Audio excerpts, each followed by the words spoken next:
The champagne was still bubbling when the room went silent. I didn't see it coming, though I should have. Her voice trembled slightly, rehearsed yet fragile. "I have an announcement," she said, standing beside me, hand resting protectively over her stomach. The air shifted. Forks stopped. Laughter died halfway out of throats. I felt her pulse through her fingers. She was nervous. Not because of the news, but because she didn't know how I would take it. "Our family's growing," she said, smiling. "We're pregnant." Applause broke out. Then someone shouted, "Whose?" It was her sister, always sharp, always cruel. And when my wife turned to her, smiling with that thin, trembling lip, her sister didn't let her speak. "We all know your boss has been doing your wife for a year," she said. "You didn't even notice, loser." The laughter that followed wasn't from joy. It was from pity, sick, knowing pity. My chest didn't tighten. My throat didn't close. I just felt still. I raised my glass. To her.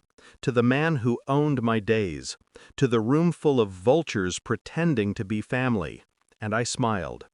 "Just like I did with your daughter," I said quietly. "You're going to be a grandmother. Surprise."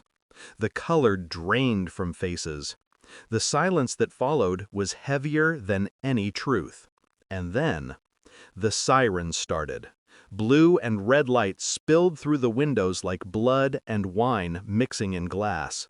That's when the nightmare began.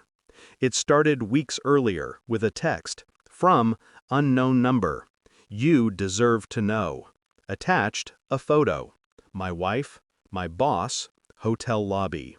Her hand in his. At first I thought it was some mistake, deepfake maybe. But her hand had a scar, small, crescent-shaped, from when she cut herself slicing lemons last summer. You can't fake that kind of detail. That night I watched her sleep. She lay on her side, her breathing shallow, her hair touching my arm. I wanted to shake her awake and ask why, but I didn't. Instead, I lay there counting each breath, memorizing the rhythm of her deceit. The next morning, I kissed her forehead, told her I loved her, and went to work. At my desk, my boss smiled at me. "Rough morning?" he asked. I smiled back. "Just tired."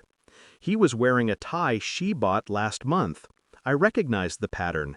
Tiny silver dots on navy silk. She said she bought it for me. That's when I stopped denying it. I became methodical. Every text she sent, I read twice. Every phone call, I logged. Every evening she stayed late, I timed.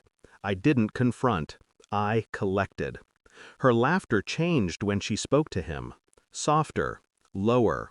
Her perfume lingered longer when she came home late. I started visiting the hotel she said she used for meetings. Room 812, always booked on Thursdays. The receptionist recognized her name. "Mrs. Hale, right?" she said once, smiling politely. "Always so punctual." I nodded. "Yes, always." I waited 3 weeks before checking her phone. Not snooping, confirming. There were no messages. She deleted them all. But she forgot the cloud. People always forget the cloud. Photos, videos, his hand on her neck, her whispering his name, soft, hungry, reverent. It didn't break me. It focused me. I ordered a paternity test kit, quietly, one for me, one for her. I told her I wanted to start trying for a child soon. She smiled, kissed me, said she'd love that. When the envelope came, I didn't open it immediately. I just placed it on my desk and watched it for hours. Sometimes knowing isn't the hardest part. It's waiting to look. I opened it 3 days later. The paper was white, clinical, final. Probability of paternity, 0%. There it was. Truth printed in sterile ink. That night, she came home humming. She poured wine, kissed me softly, told me she had news. I handed her the envelope. She frowned, opened it, and went pale. Her lips parted, but no sound came out. You knew, she whispered. I didn't answer. I just watched her. Watched the realization crawl over her face like frost spreading across glass. Tears formed, but I felt nothing. Not rage, not sorrow, just clarity. She reached for me, desperate, trembling. Please, let me explain. I stepped back. Don't, I said. You'll ruin the performance. Because that's all it was now, a show, and I'd already written the ending. The party was her idea, to celebrate new beginnings. She thought I'd stand there humiliated, broken. She didn't. No, I'd already set the stage. I'd told her sister earlier. About her daughter, about the nights, about the mistake that turned into something darker. I didn't lie. I just omitted details, like the timing. So when I raised that toast, I wasn't improvising, it was choreography.